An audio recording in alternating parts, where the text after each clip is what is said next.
Martin Luther King Jr. said, that which you would change, you must first love.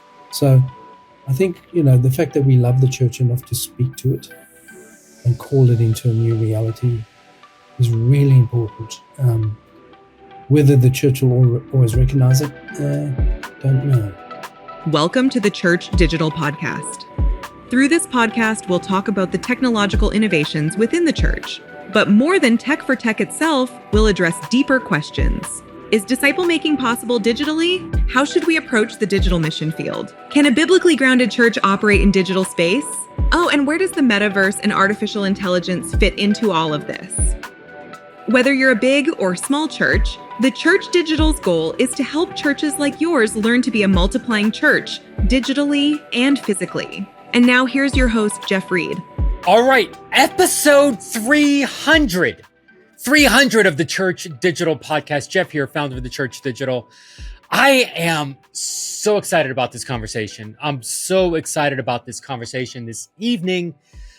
We just did the live podcast recording of episode 300 in Discord, and it was a phenomenal, exciting, incredible, informative night. And so I just want to give a quick intro here for it, and then I'm going to get out of the way, let the conversation happen. We did episode 300, by the way, brought to you by Riverside. Thank you to sponsors Riverside for what they're doing with the Church Digital. We stretched Riverside to the limit tonight. And I'm going to be honest, we had some tech issues. I don't think it was Riverside. I think it was more some of the technology and some of the internet was struggling with some of our users on there. But we had like 6 people in Riverside and 6 people in Discord at the same time. And so we did a recording in Riverside, and then we did us having the conversation in front of the studio audience in Discord, maybe 20, 25 people, I think, total, kind of floating in and out. By the way, the Church Digital Discord hit 300 people right as we were walking into episode 300. So super excited about that. Congratulations just so happy to have everybody on. I forget, John Favorite, I think, was our 300th Discord member. And so ironically, we're just talking to John about our asynchronous learning communities, the church.digital/LC for our learning community. We're just talking async with John earlier that day, and then he won the award to get the 300th. I don't know what it'll actually get, but he got something. Thanks, John.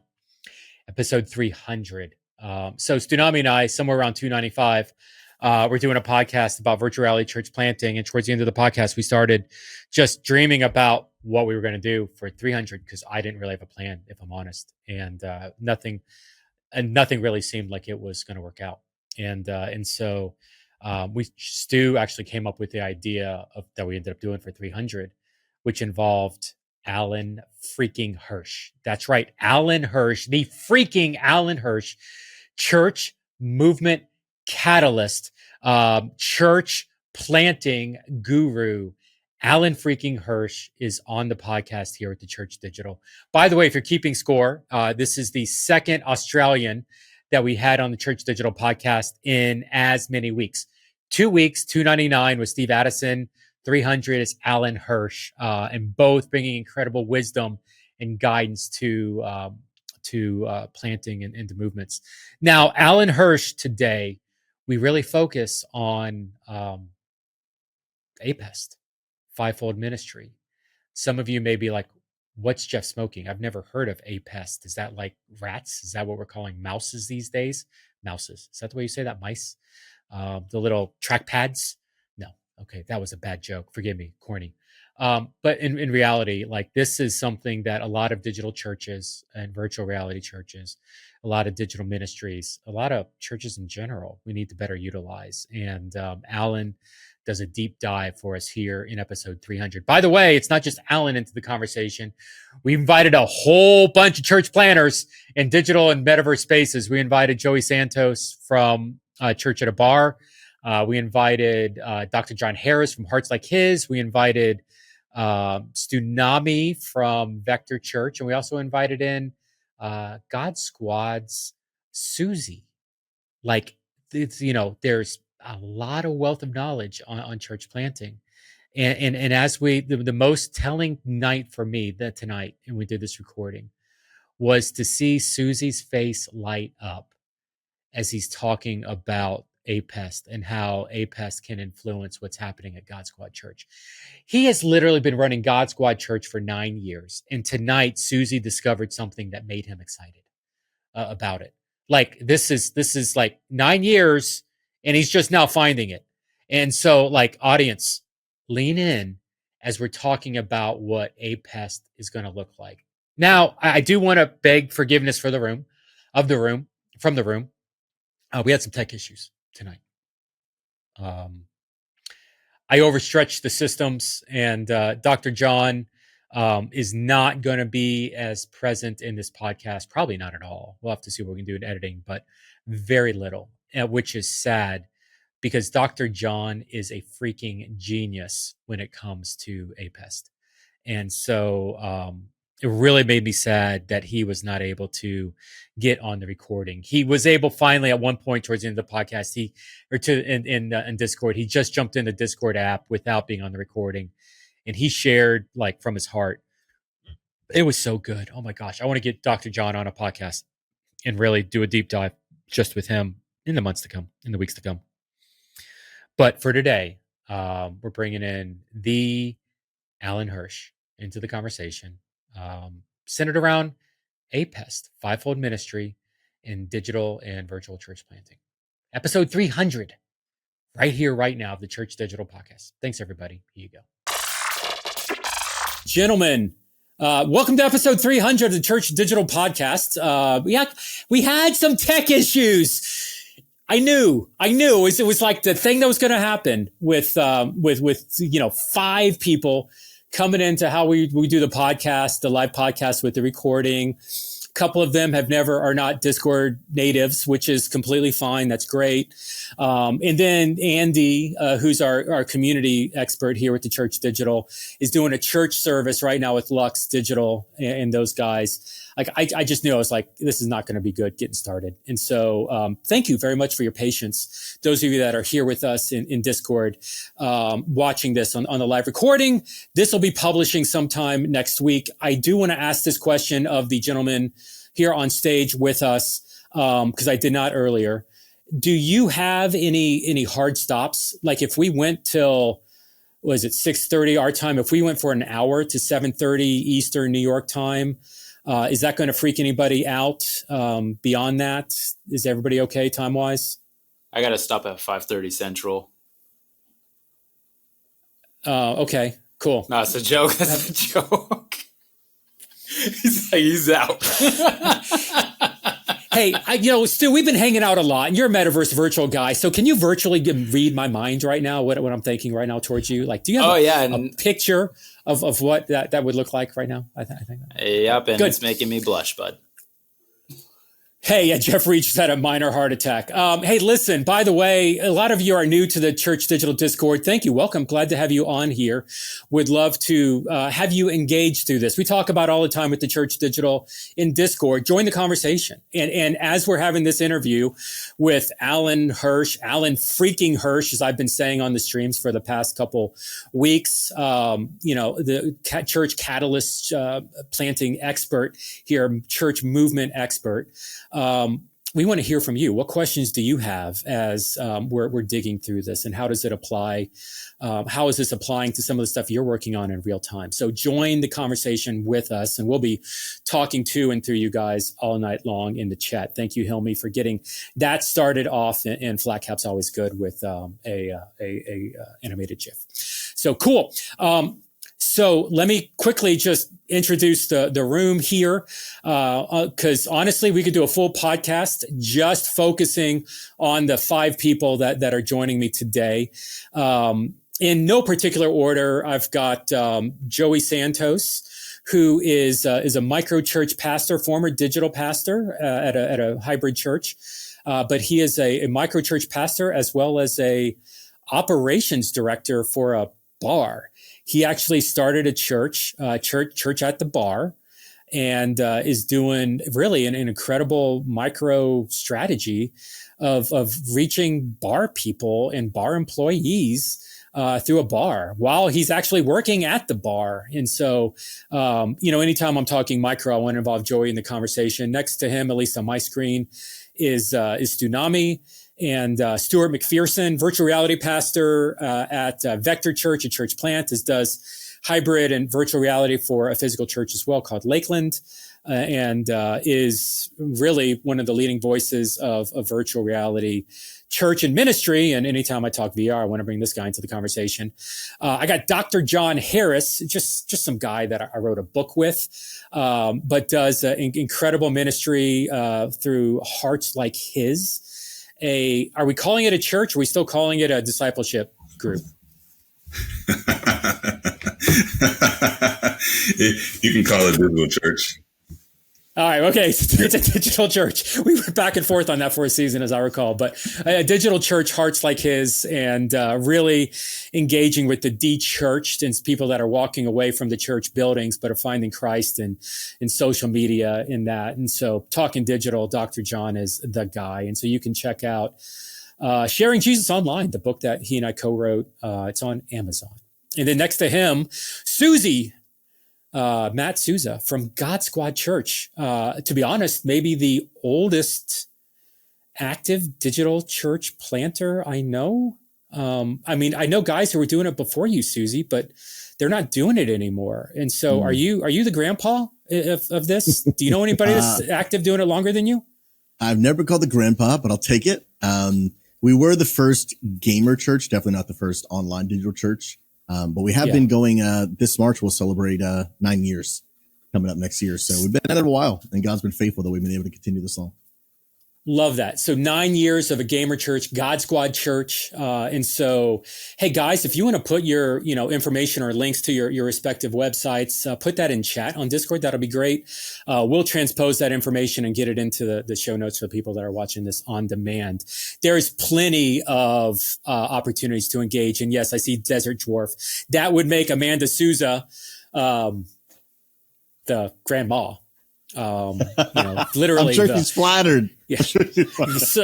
Amanda, I'm just imagining her right now sitting in a rocking chair on the front porch, waving her broom saying, get off my lawn.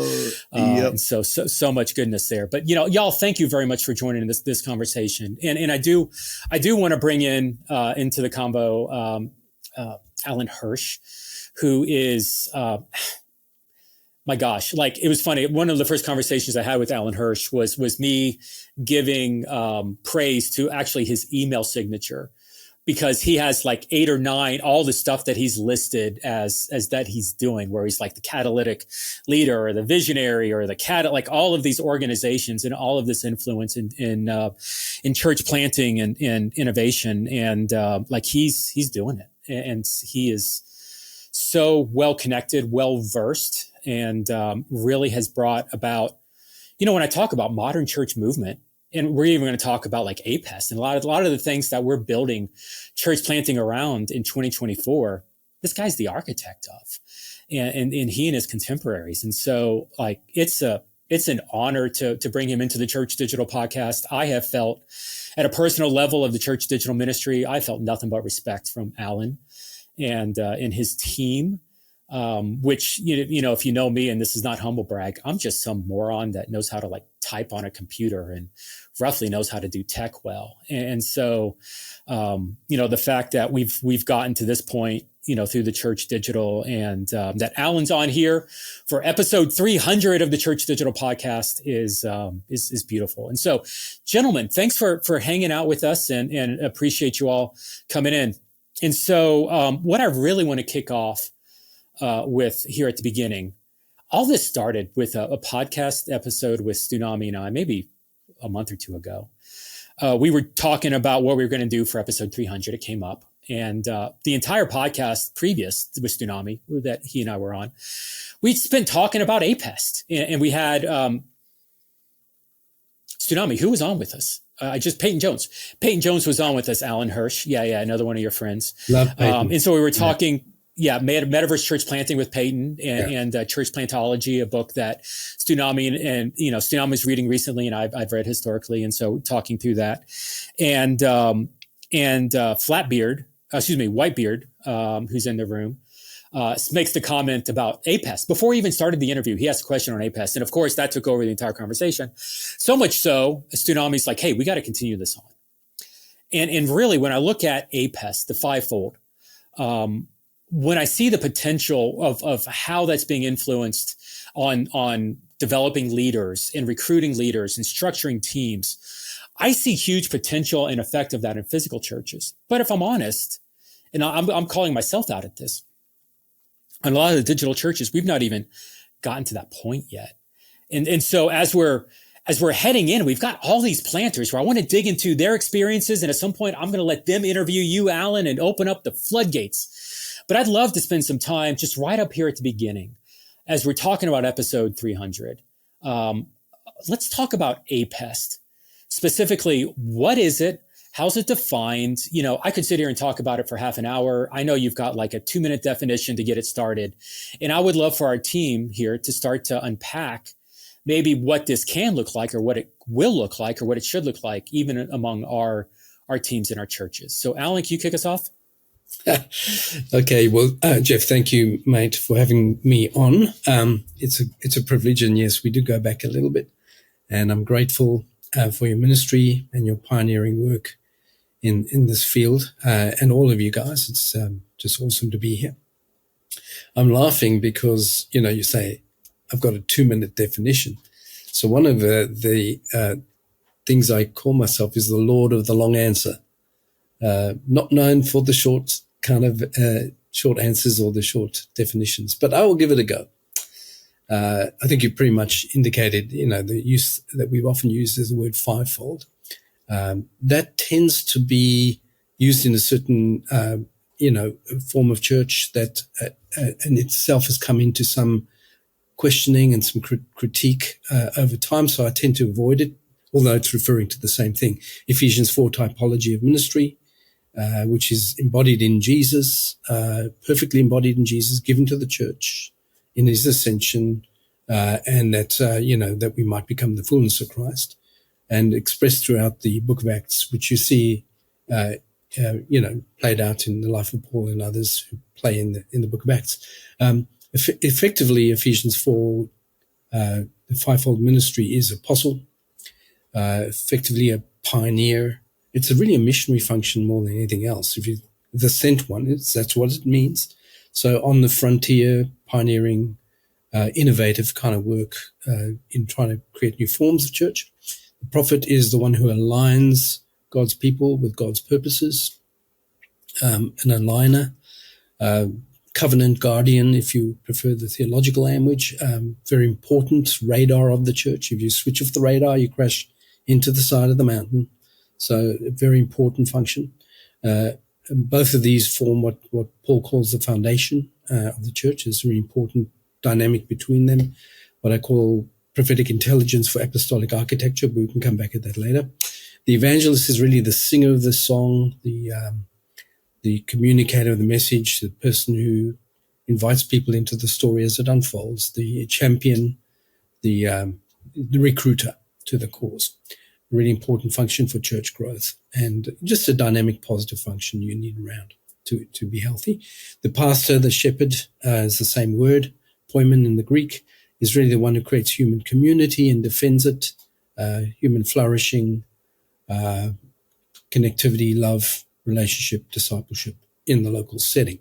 And the teacher is the one who brings wisdom and understanding, who helps us integrate truth into life, and then also distills the ideas of a generation, hands it on to another, that our knowledge of God grows in one generation to another. All five are necessary.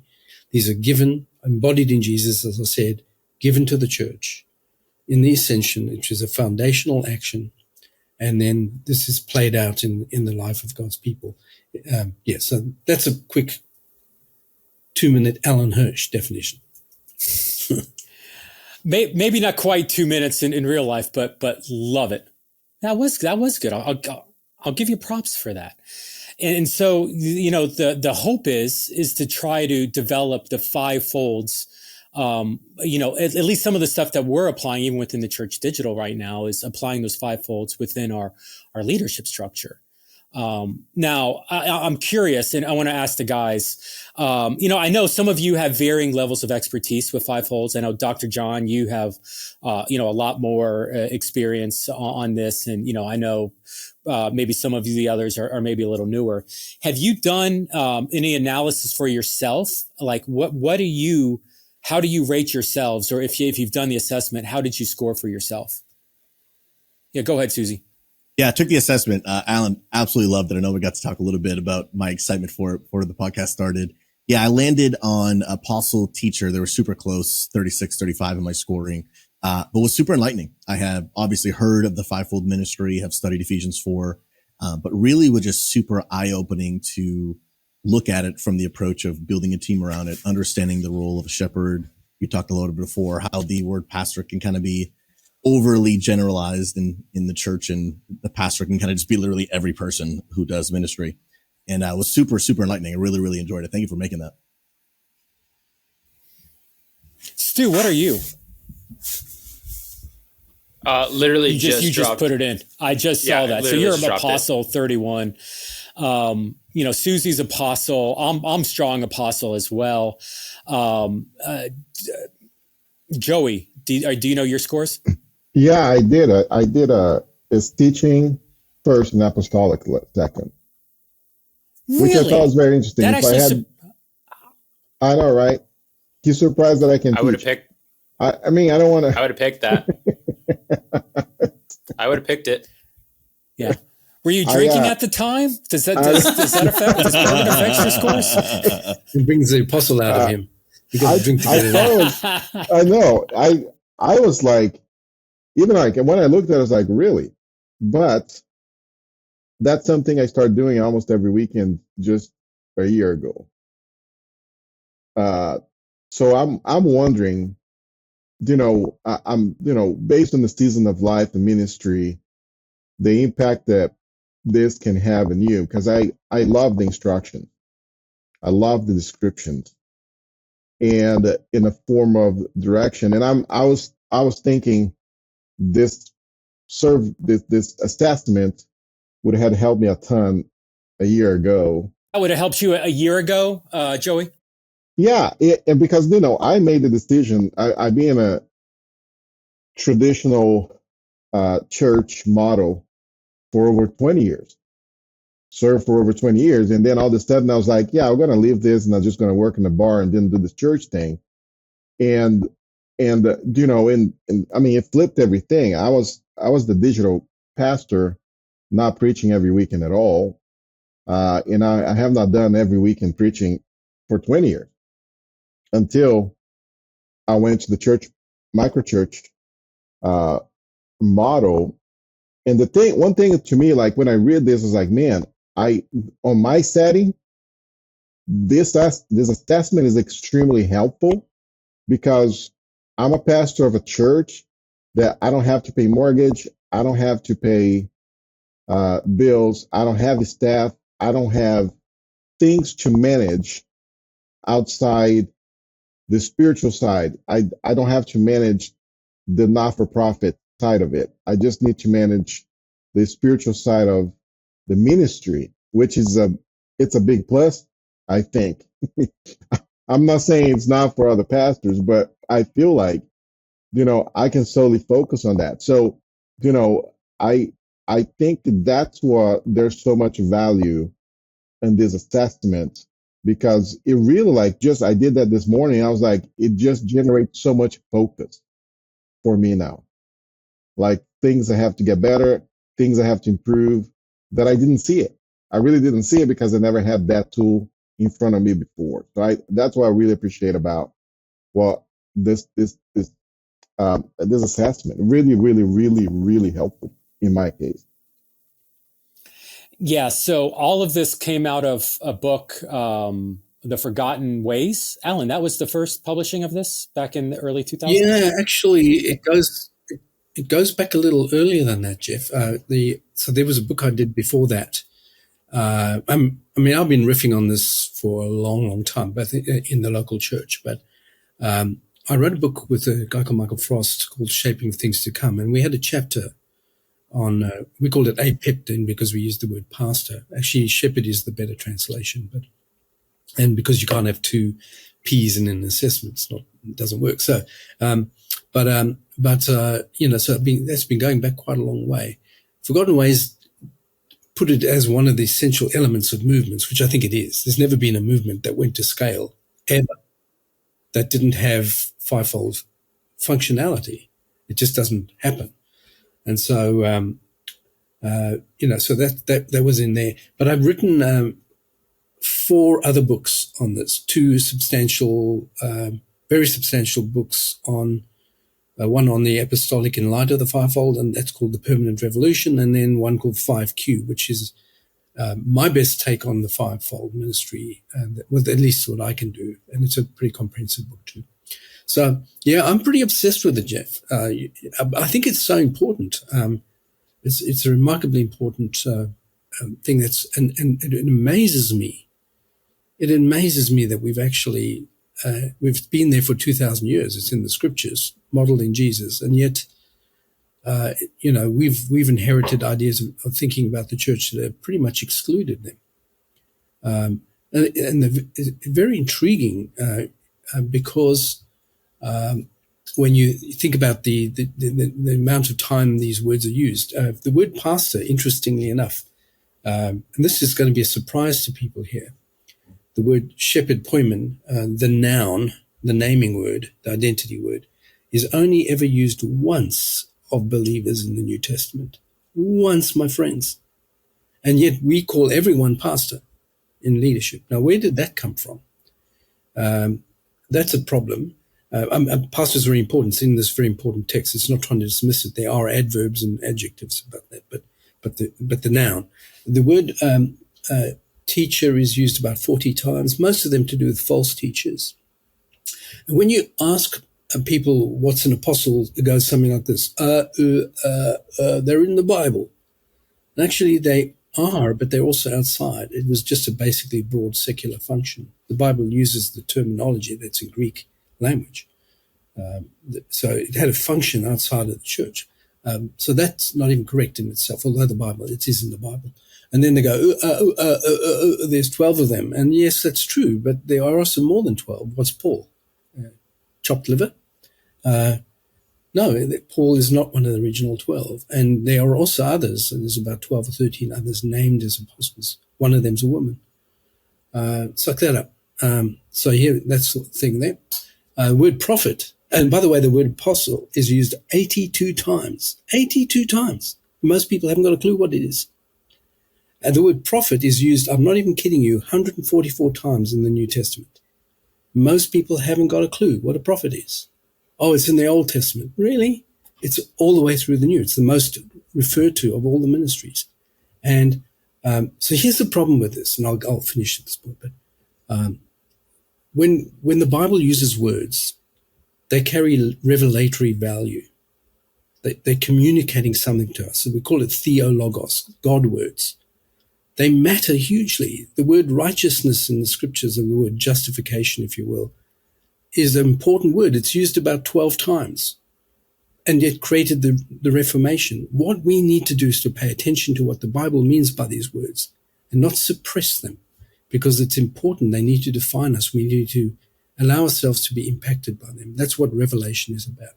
And one of the things we have to do is open our minds and hearts to receive again what Jesus gave in the ascension. So there's a big unlearning journey and a big learning journey for us here, Jeff. It's beautiful. So Mistala, who's actually in Nigeria, is asking a question in chat. How do you implement APEST in a new church plant, either a digital or a physical? Like, there's a lot of new exposure here to APEST. So where do we even get started in this? Walk me through a little bit, Alan. Well, guys, I think it's really important, again, given the historical neglect of the typology, it's kind of very important that we get clarity in our own minds, at least. And I think in the communities that we lead on what the Bible's using. So just slow down. One of the things, a mistake people make immediately, they buy in because they see the power of it. And it's very powerful. It changes everything. And we can get to that. Everything is touched. All the aspects of ministry are dealt with in the APEST model. Everything. Nothing's left out. So there's power in it. The problem is, most pastors rush to doing a sermon series, and that is the biggest mistake you can ever do, because you're going to inoculate the people. So I would say take your time and deal with definitions. Everyone pick up a Bible, maybe read some books, compare notes, come to clarity. When you use the word apostle, this is what we mean by it. And I would say in a church plant, very important up front. I would base it right in the beginning, so you don't have to factor it in later on. And it's already there in the scriptures given to us in the Ascension, so we should. I would work hard at definition. Then at the leadership team level, I'd suggest try to learn to function in the fivefold dynamic. And there are tools and resources. I write quite a few of them in 5Q, and there's a whole on-site thing where there's tons of training and all that stuff there. I would say get used to it and then begin to take it out into the broader church. So don't rush at this. That would be, in my opinion, a mistake. I would say if God's waited 2,000 years for us to catch up on what was already given 2,000 years ago, I think he can wait another year. So take another year. That's all right. But get this right, everything changes, because it goes to the design of the church and its capacity to create impact. Again, sorry about my long answer again, brother. No, beautiful. I'm willing to bet something, Alan Hirsch. And the reason why Joey not being teacher primary up front is that you're talking to a bunch of innovative guys and gals who are doing digital ministry.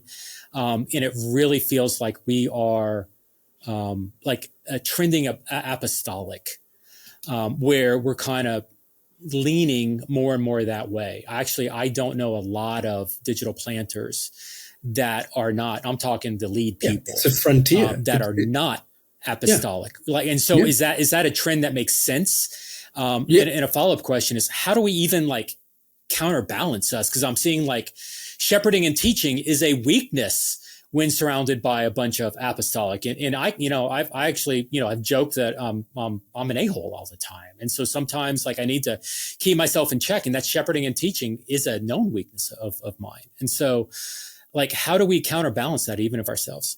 Yeah, good question, brother. Absolutely. I'm not at all surprised that it's waiting in favor of apostolic. One, as I mentioned, this is a distinct frontier for the church in our time. No question about it. And frontiers naturally attract apostolic types. Now, even if apostolic is in your secondary, it doesn't matter. It's like left and right hands. You can use both hands quite effectively. I'm not as good with my left, but I can use it. And so you'll find that even your secondaries can qualify there. In the case of Joey, he can operate out, and he might be quite very functional in it. His preferred role would be, perhaps as a teacher, and you need that. Again, it's to provide insight, guidance, reflection, wisdom, understanding. You need that. And particularly as you head out in the frontier, Jeff, it's important that you get the advice from all the five functions. You need shepherding function in here as well, because one of the big critiques of maybe online versions of church is that I don't know your name. I don't know your story. How can that be community? Well, that's a question that a shepherd can maybe bring nuance to. Yes, can it be? But then what do you need to do to make a genuine community? Or is it just a fake version of community? Which I don't believe it is, but obviously, that's a critique that's leveled, in this direction. Evangelist, I think, is clear as another one that you guys got a fair bit of energy on that. I feel it in Stu. He's got a strong E in him, very vibey kind of dude. You have it as well, Jeff. And that's, again, an important function on the frontier to bringing people and aligning them. So, it's all good. I think it's, I would say for a team, work hard at this up front, integrate as quickly as you can. And this is what Peyton would tell you as well. What they do is do fivefold training with all their church planters right up front as quickly as possible.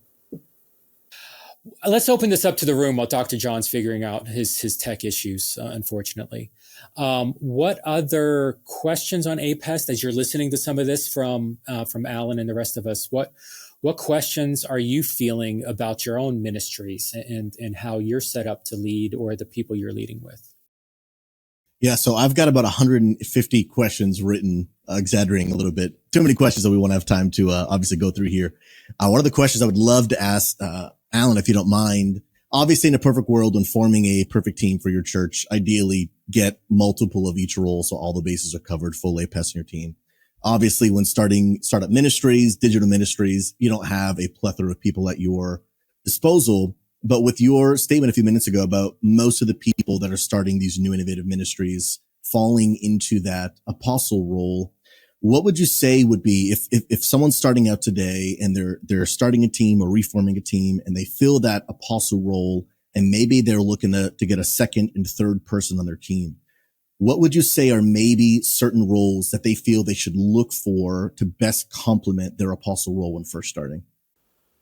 Right. So another good question. Again, assuming you can't get all five. Let me come back at that. So it's just you remind me if I don't answer that question. But I think it's important to state this, because this is a game changer. How we understand fivefold is that it's not just a leadership function. I think it's a mistake to think of it simply as leadership. Well, one, the Ephesians 4 doesn't use the language of leadership. It uses the language of equip, but actually that's one of the translations of the word katatismo. That word can also equally be translated to mend or to heal or to restore or to rebuild. And why I say that, when the disciples were mending their nets, it's the same word. So don't think of the word equip as simply a leadership function. Yes, it is that, but it's much more. It's like poetry. Biblical words got a lot more meaning than that. So that's one thing. And here's the second thing, and this is important. When Paul writes the letter of Ephesians, it's what we call a general letter. It's not a corrective letter. And he's writing it to a young church. He planted the church. It's probably about 2-3 years later. So they're baby Christians largely. And he's addressing issues in the church. But you have to ask the question, who's in the room? Who's listening to this? One, it's a slave that's reading it out, Onesimus, which is interesting in itself. And he says to each one of us, verse 7 in Ephesians 4:7, to each one of us, grace has been given as Christ has apportioned it. Well, okay, so what does that mean? Everyone in the room. Okay, it's not a seminary. It's not a seminary. It's not a group of leaders like us gathering together. It's a group of God's people. And this is a breakthrough idea. It's already given to the whole body of Christ, not just to leaders. So it's first and foremost what I would call your calling or general APEST. Everyone's got it. Everyone in the room is in the APEST profile. Now, they might not be developed. And I've done this in churches, large churches with thousands in them, get them voting where they are. It's amazing how people will self-identify.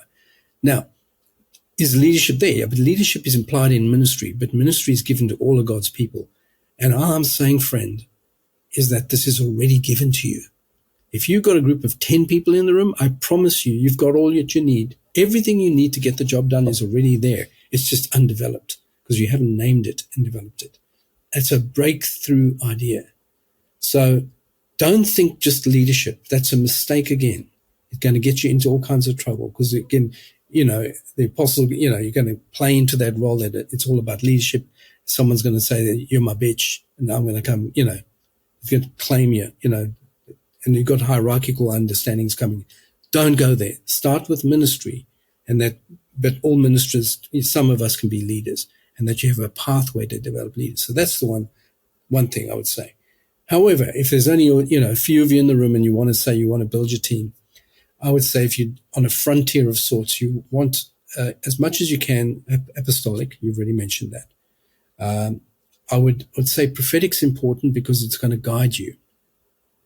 That's why the apostles and prophets, all the way through the book of Acts, there's some sort of relationship there. They guide the apostolic. Otherwise, apostolic on their own, you're going to make a lot of mistakes and you're going to hurt a lot of people. So you need to pay attention. Don't go too fast. Pay attention to God, right? That's one. It's a prophet. and making sure you're aligning with God, and it's not just 10 ideas before breakfast, right? Which is what apostles can do. But the second thing I would say, evangelist, you need good news people who can invite people into the story. I think if you have a minimal group, I would choose that. But here's the thing. You're going to need, if you're going to create a church, you're going to need the shepherd to create a human community that flourishes and doesn't abuse people. And you're going to need teachers to create wisdom. Don't leave them out of the equation. You need them. But hey, they're already given to you. So you just have to acknowledge what's there and develop it. And so this is the beautiful thing. It's already been given to you. I just want to ask a quick question. I got a Bible study at the bar. Started at 7:00. I had somebody else start for me so I can be part of it. But I want to ask a question before I go. How do you instruct pastors when they see their profile through the APEST, and how do you instruct them to reconcile with the business side of the church, right? Like managing the finances or a new building or growth or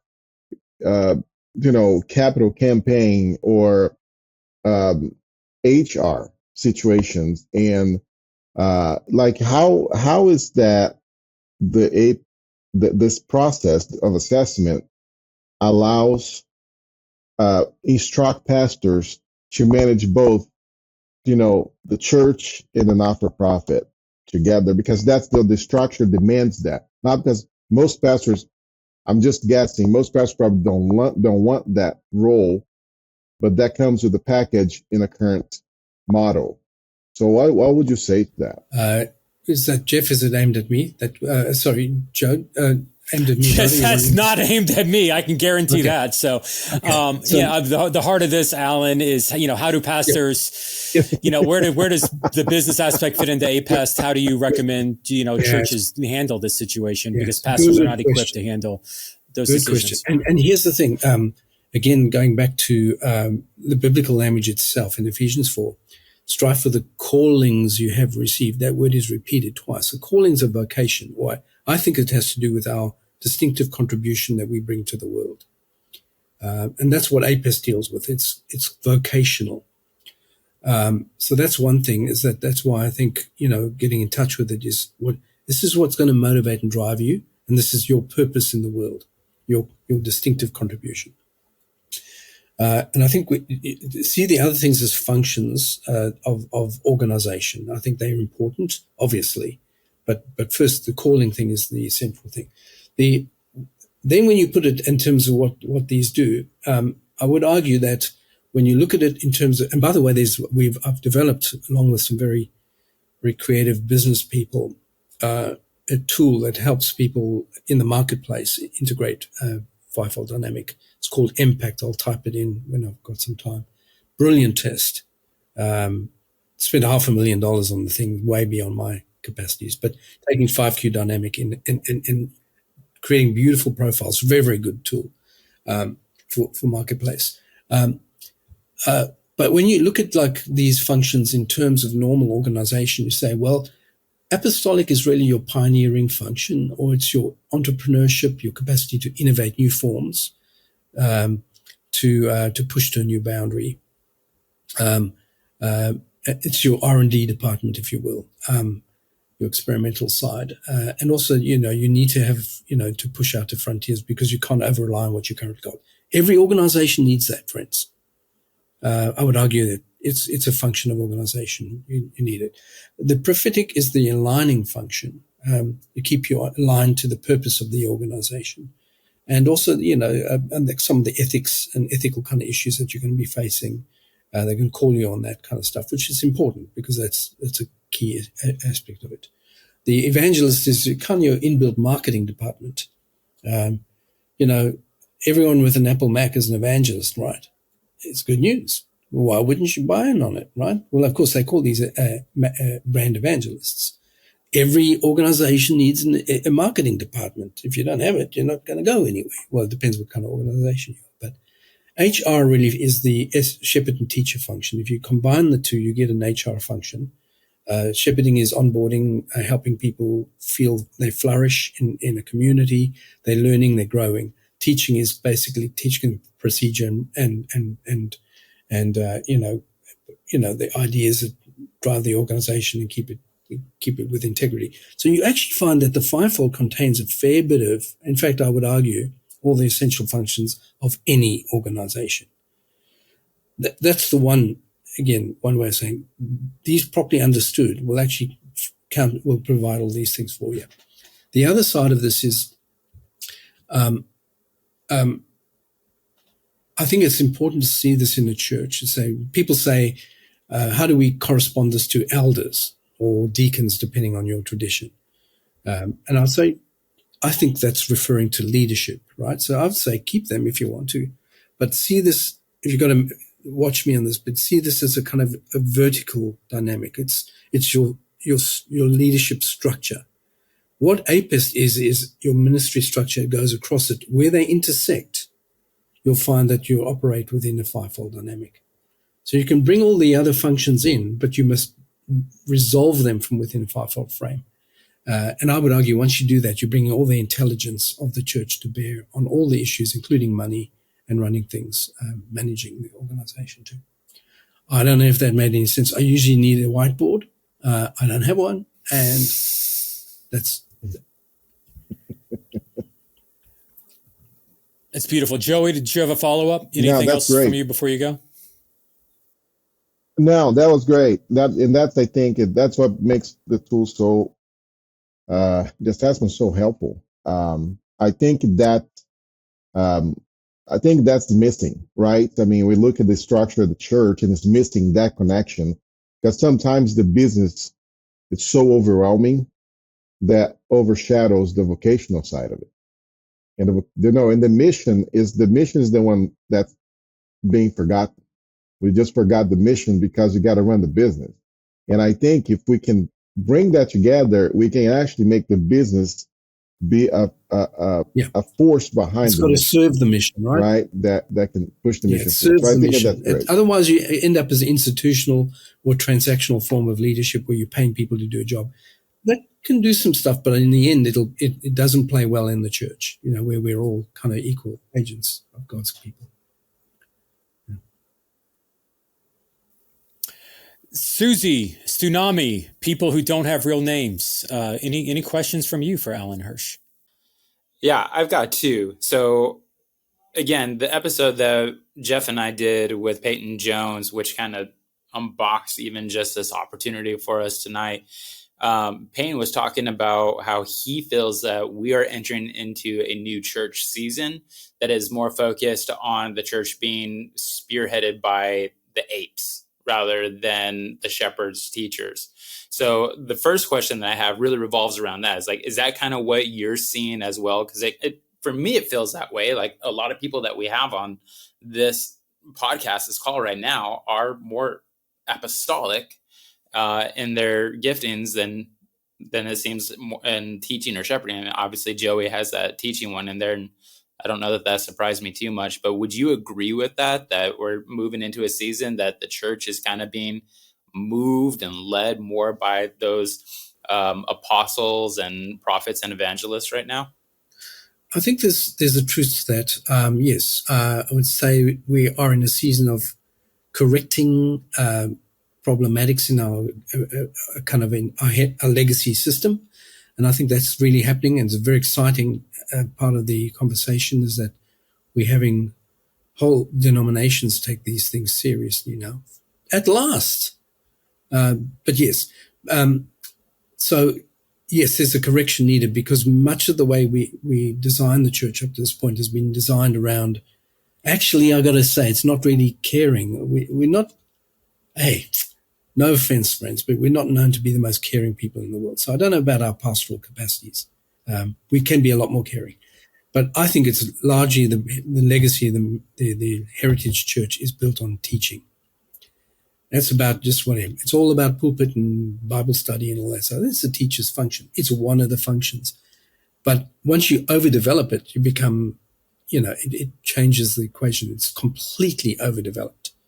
It's like you've got one strong arm here and everything else is like weak. and so we need to integrate these functions. And the churches, I think, because of our missional scenario, our missional context is demanding that we actually rediscover the more missional functions of the church, which is A, P, and E. So if I can piggyback off of that question then, because I feel like I can almost guarantee that you just unlocked an aha moment for a lot of people listening, because if the church for the longest time has been sitting more under this being led by teachers, then there's a lot of really theologically knowledge fat people who've been sitting there for a long time with a lot of really good information, but not really being told what to do with it. So is that kind of like that catalytic force that's leading to God's gifted me as an apostle, God's gifted me as an evangelist. Now it's time to get going and do something with what I've been taught. Absolutely, Stu. And what the exciting thing about this is when not ever to see it as just as one or two or three or fourfolds, at least fivefold form. Because what you don't want also is like an evangelist completely dominating the thing. So what happens there is that's called church growth. So what happens with evangelists is recruit, right? So what you happen is bringing people in. It's attractional. Come to us. We're going to, do this thing. You're going to, and then I don't know what to do with them. Heck, just sit there and let's run a meeting. And what you ended up with the mega church. That's an overdeveloped evangelistic function. What you don't want is any of the functions. You need the counterbalancing agency of all the five functions to balance each other out and make sense of each other.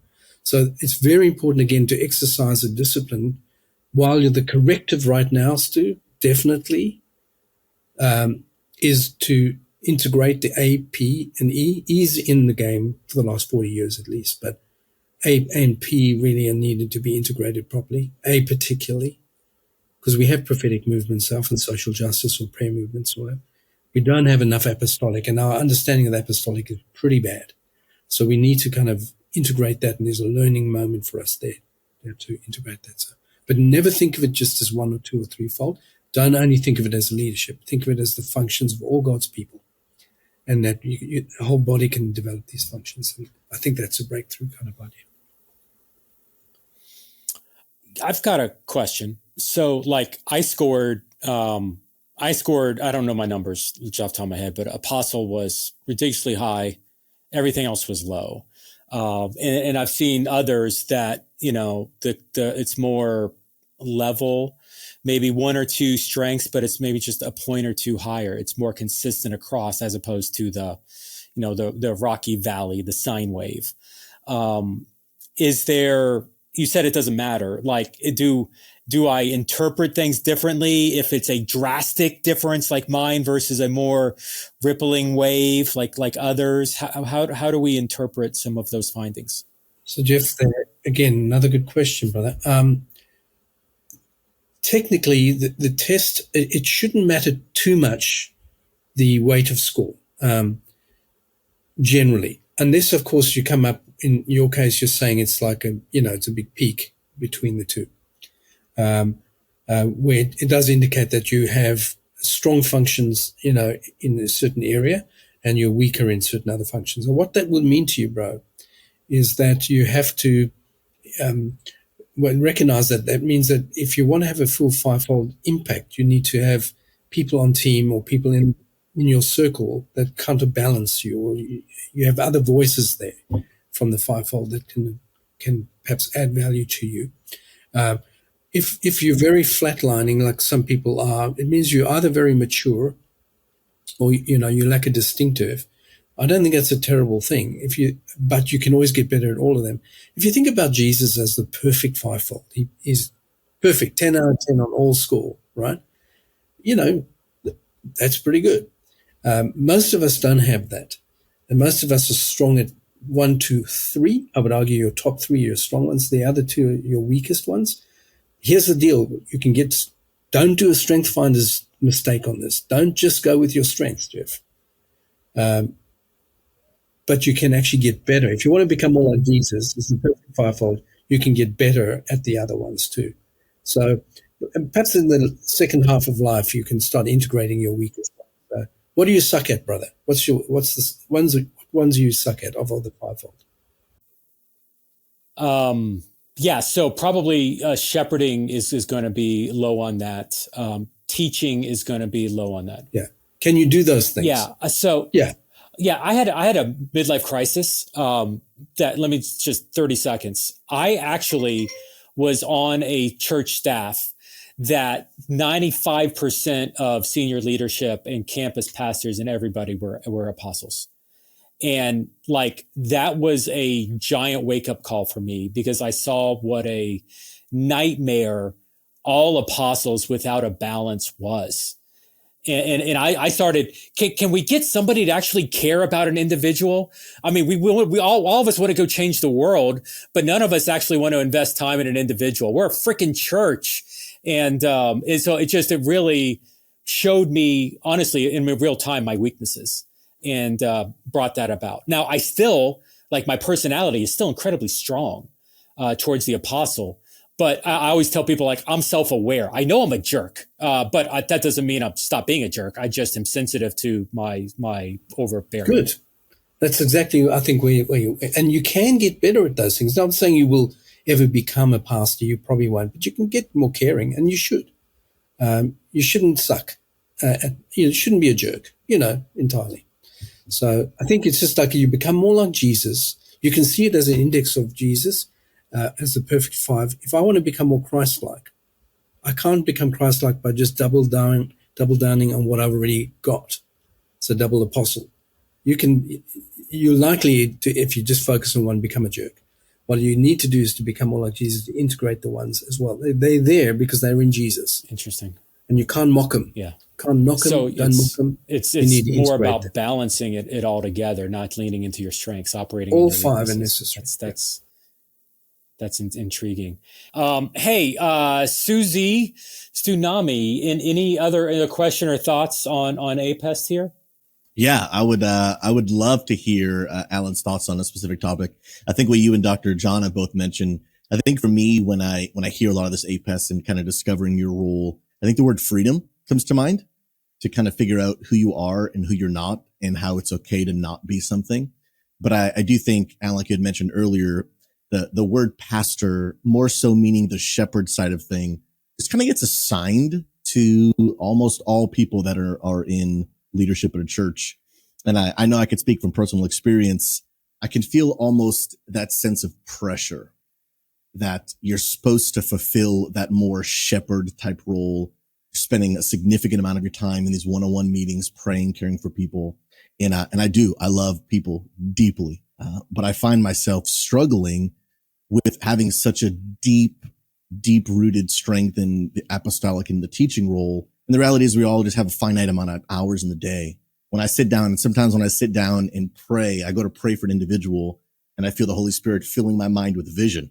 And I feel this almost guilt of, like, I'm supposed to be focusing on an individual, but God is speaking to me more in an apostolic role. And when I hear you kind of describing how really the fivefold ministry is enough for the leadership, it's for the whole body. And it's so enlightening to hear that, because over the past year, I've been really trying to put thought to, God, how do we equip the whole body to really lead and shepherd? But I'm getting to my question. I'm beginning to learn that really even the shepherding, the more pastoral care type role, sitting down, praying with people, caring for them, there are so many people within the body who don't have a title who are really gifted in that area. But there's this pressure from the Christianity as a whole that type of stuff should be happening from the pastor, the lead pastors, the people in those roles. How would you advise someone in my position to really go about helping equip and teach the church that idea of shepherding, the more caring side, can be happening from people in the church? And how would you go about really, I guess, starting that to be more present in your church, where shepherding can happen peer to peer rather than leader to congregant? Well, my answer to that, and Dr. John might have a different one, but I think you've got to, the first thing I think is naming that these things actually belong within the body. By the way, you can easily do exercise in this. You can say just to a group of people at a church, say, who here likes to pioneer, try new things, innovate, you might not be even good at it, but can you do it? People will put their hands up. Prophetic, you're sensitive to God, you hear it, but you're not sure sometimes if you're hearing right, but your issues of social justice is kind of issues to you. Hands up. People put their hands up. Evangelists, if you kind of like to share faith, you might not even feel that good at it and confident, and you get my point. You can go all the way through. Everyone will vote in on that. The shepherds, people who can care for people, someone who likes to care for people. Are there people in the church here that like that? Hands up. And you'll find that actually people will self-identify if you give proper definitions and give space. I think the challenge, bro, at that point is then to have pathways to develop them into becoming better. You don't want immature versions of these around, particularly of the first three. They can be very damaging. So you want maturity. But you've got to take charge of that. You've got to develop a pathway, a pipeline, if you will, within the church itself or in the organization to develop these things. Another one is just simply have tools by which people can learn to exercise. So, for instance, what we could do, this is one of the tools I recommend in 5Q. It's very easy. The idea of thinking hats. So, in other words, it's a game you play. Everyone, we're just going to play this game. We're going to put certain hats on. When you've got that hat on, you've got to think through the lens of that hat or shut up. That's your deal, okay? So we're going to put APEST hats on. So, okay, we're going to start. You can start anywhere you want, but you might start with, say, let's just go with APEST. Okay, everyone, doesn't mean you're an apostle, but everyone put the apostolic hat on. Now, we've got the apostolic hat on. We look at the problem that we've defined through the lens of the apostle. All of us have got to exercise that function. And so you begin to problem solve. You can't bring other insights here. Don't worry about it. You'll get there. Okay, at a certain point, someone leading it say, okay, now we're going to switch out, going to put a prophetic hat on. Everyone put the prophet hat on. Now we think like prophets. So the prophets in the room feel more comfortable, but the ones who are not have to learn to think through the lens of the prophet. Then you put evangelistic. How are we going to get this out? How are we going to get people to buy in? You can see how this works, right? And so you can simply just define a problem or a situation in the middle and then work around it. And at this point, you don't even have to use names, titles. In fact, I would be careful of titles. But you just have to do the function, and people will learn to what these functions actually operate like. So that's one of the tools, but there are many others you can develop as well.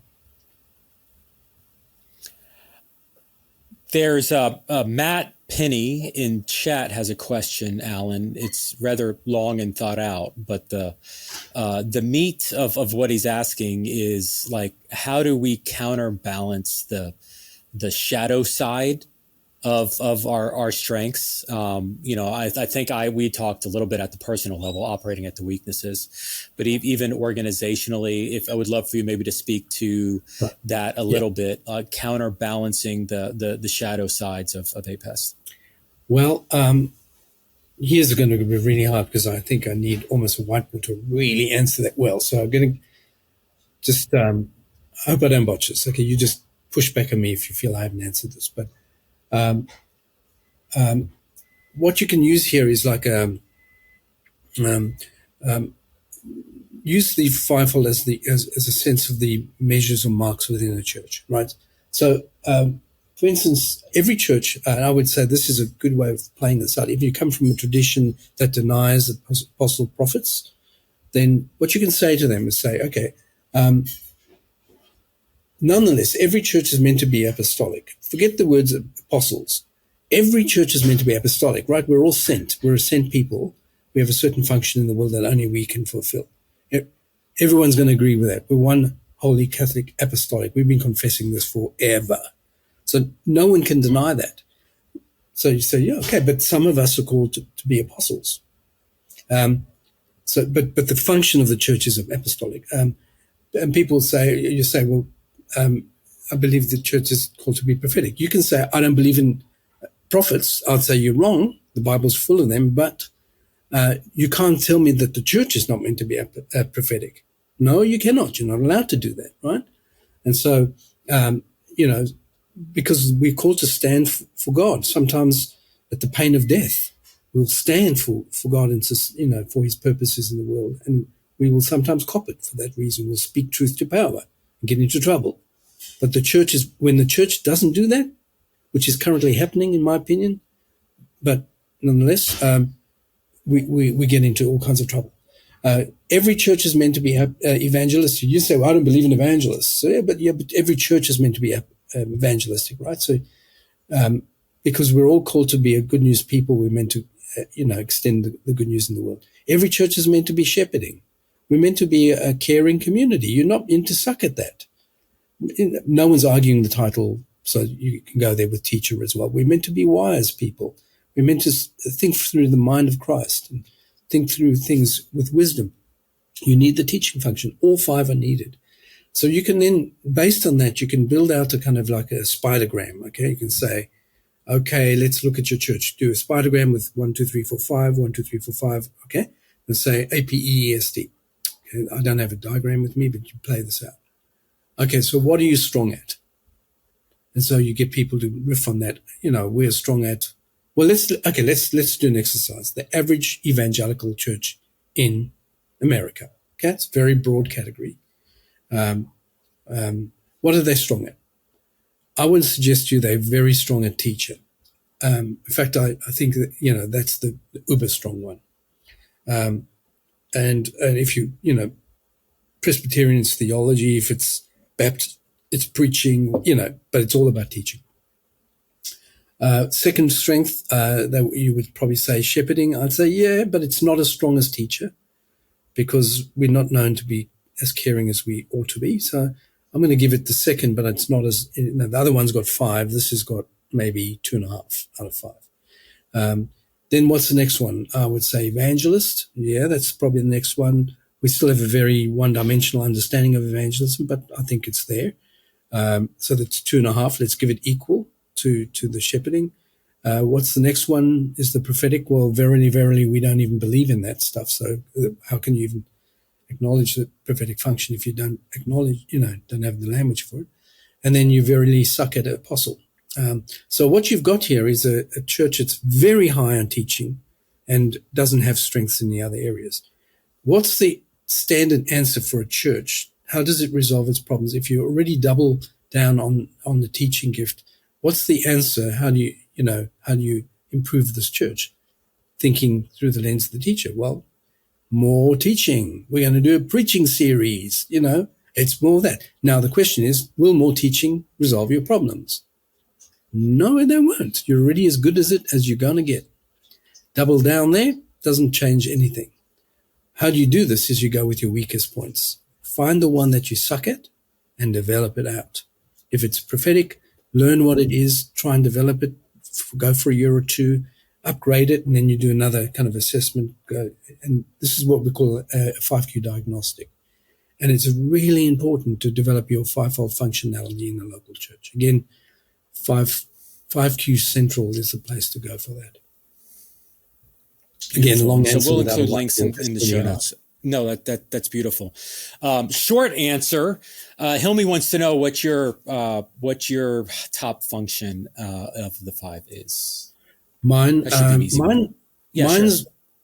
is somewhat varies depending on my situation, but I like the apostolic. I have a certain version of that. Teacher, I love the ideas. You hear that. I love sharing ideas. And the prophet. Yeah. Every now and again I get grumpy and put the boots in. And those 3 swim very dynamically with me. And I've had to learn how that does it make sense? At the moment, sorry? No, sorry, go ahead. At the moment, I'm probably strongest on the prophetic, and then I feel called to call the church to change and repentance around most things at the moment. So the prophet's really strong at the moment. I don't like it, but it's where God has got me at the moment. Yeah. Does it make sense to take the test again, to take the assessment every couple years? Do we see our scores age over time? Like what does that look like? It could very well do, because often a change in circumstance will change your gifting.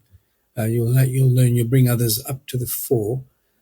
Generally, my experience, Jeff, is that you will probably operate out of your first 3, but you can always get better at the other ones. And depending, on your current scores. But yes, I would definitely say it's worth giving it a shot to see if you're getting better at things. Yep. Yeah. And so Whitebeard was asking that one. Hilmi is asking again, and she asked this a couple of times. What function is missing? Let's assume within the U.S. church. I know you're Australian, but judge what you can. What do you think is the biggest missing point for us? Well, I spent 13 years in serving the U.S. church. I think I know this a little bit anyway. I think the apostolic function is the least understood of the lot. And when it is understood, it usually comes to CEO, I'm going to dominate you, you're my bitch, kind of language, And I think that is what the Bible calls the false apostolic. So I think that's the one that's least understood. We in the prophetic function, we tend to go one way or the other. Prophet, there's two dimensions to the prophet primarily: the vertical functionality, the mystical prayer, spiritual warfare dynamic, God orientation. That God stuff is very important. Prophets are very attentive to that. But the other side is the social justice one. What you get in America tends to go vertical or horizontal. It's not both. In the Bible, it's meant to be both.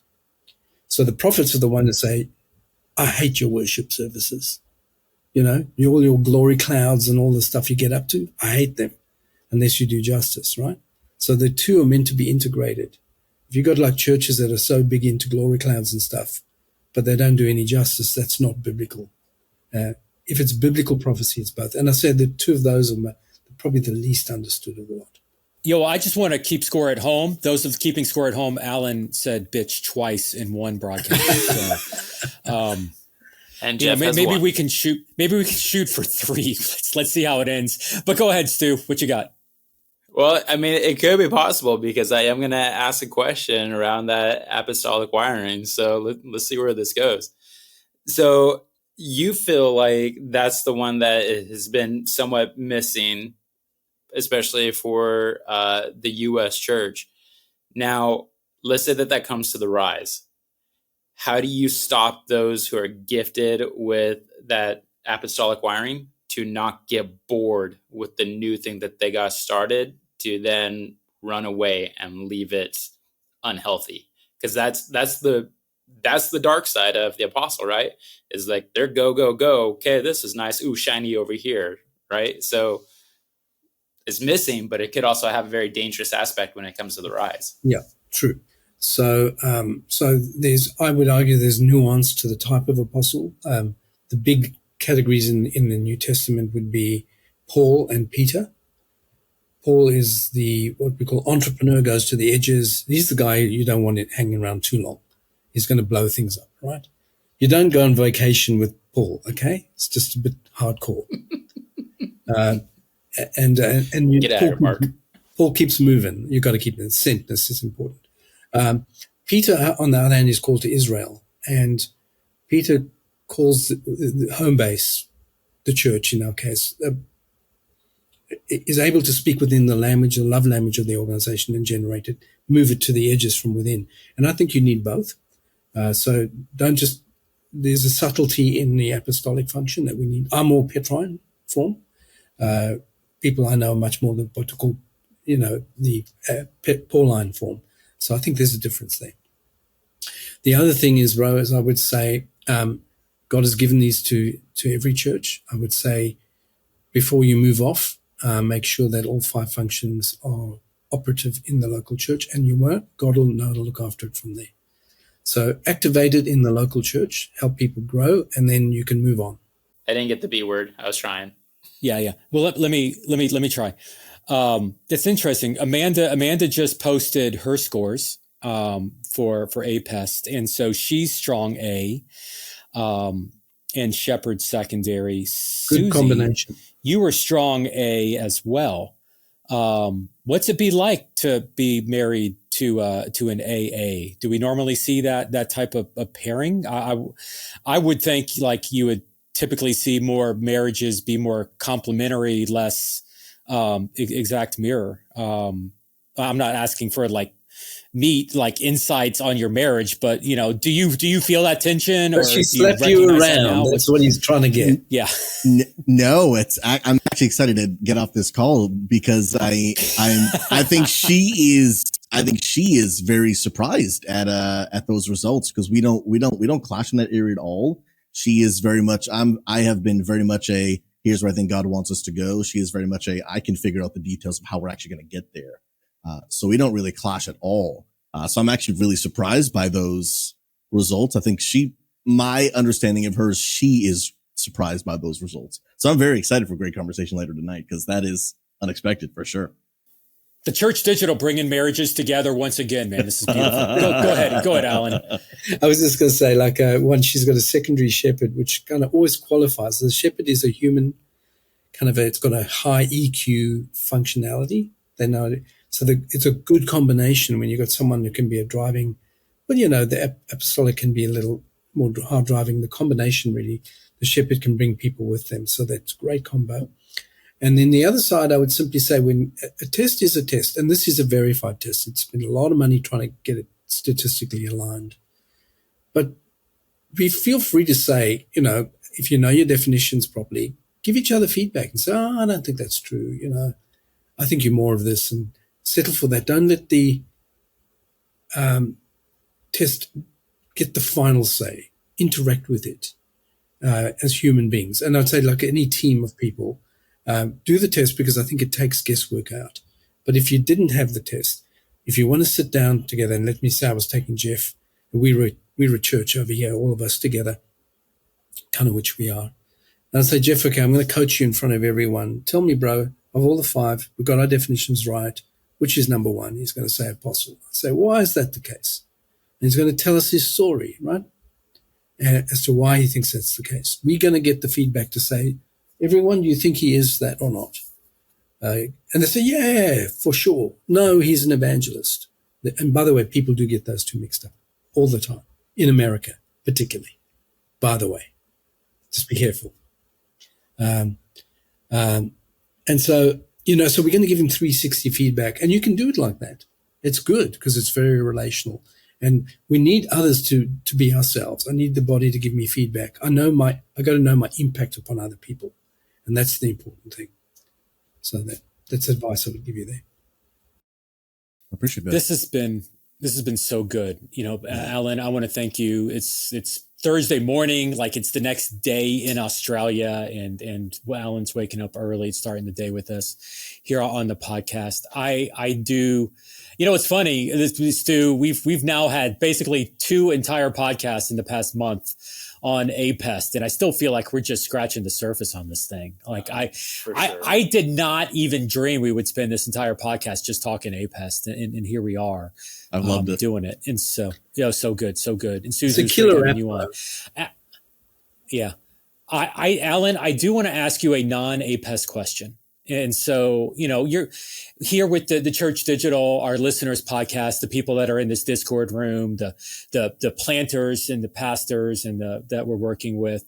I mean, we're all innovative people. We're all outside of the box, digital and virtual planting. You know, we've all taken bullets, so to speak, you know, for the ministry that we're doing, you know, and in recent years, I've taken to the saying, and I kind of use this mantra on my streams and encourage my people this way, that pioneers get shot, settlers get rich. And so, you know, Susie's a pioneer. He's been doing this 9 years, and for 9 years he's been taking bullets. Tsunami's been taking bullets for virtual. Like I don't need to sell you on this concept, Alan. You understand. You've been doing church innovation for a long time. Maybe not in the digital space, but you were, you know, redefining with minimal ecclesiology and a bunch of these other things that I wanted to get into in this conversation we just didn't get into today. How do we do innovation without getting shot? Like, is that actually possible? Is it, hey, you're going to take bullets for a season and then it gets better?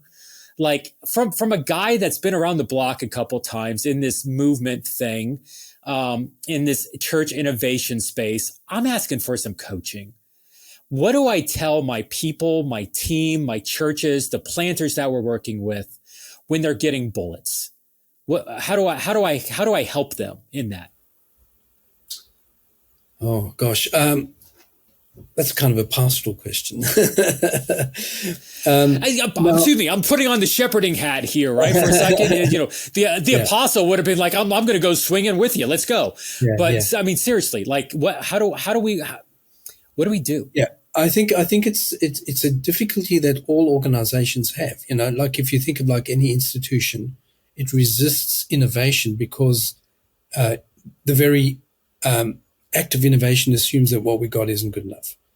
And well, in the business world, that institution will not last very long, because without innovation, particularly in the disruptive kind of marketplace that we find ourselves now, you're not going to survive. So businesses know that, because the bottom line is going to be impacted by our incapacity to do R&D and research and have alternatives.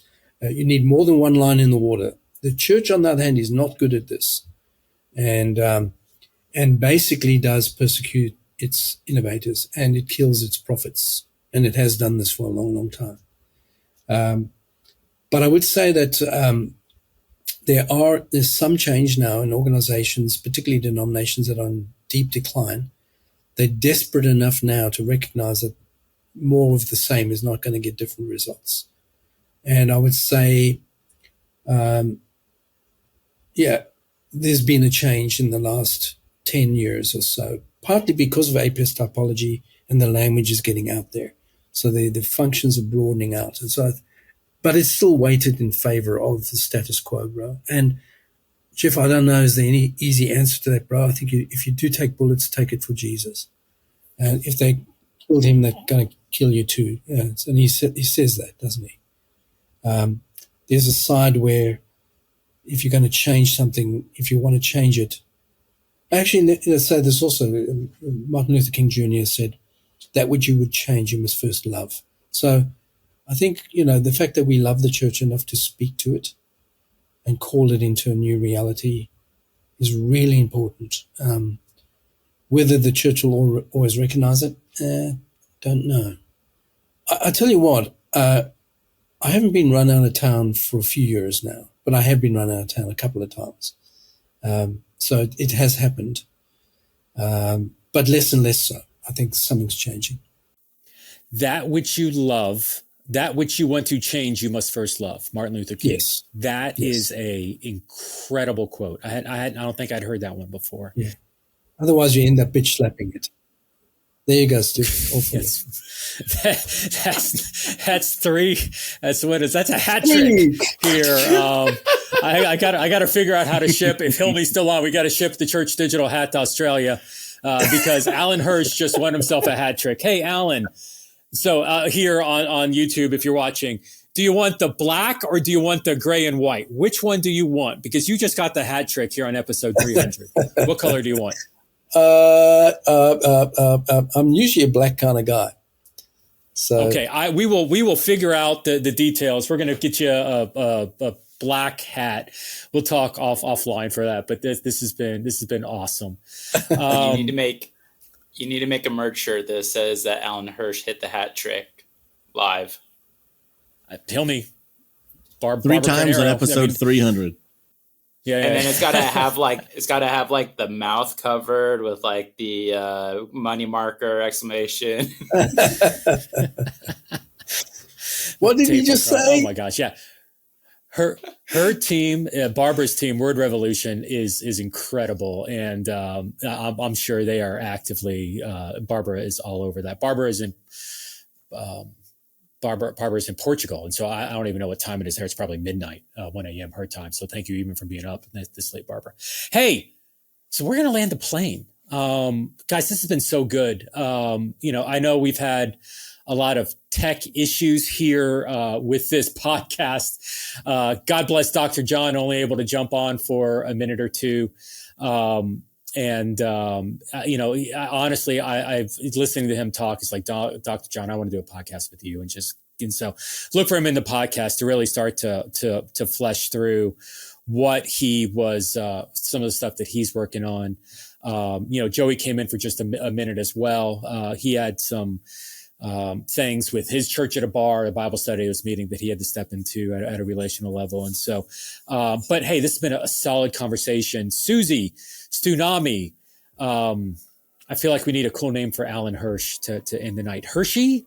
Is that, no, I would probably overstep boundaries by saying that. I'm sorry, Alan Hirsch. I respect you very much. You start running into trademark Hershey, issues. Something, trademark, Hershey.com. Probably all of a sudden that cease and desist letter from the chocolate company gets here very quickly.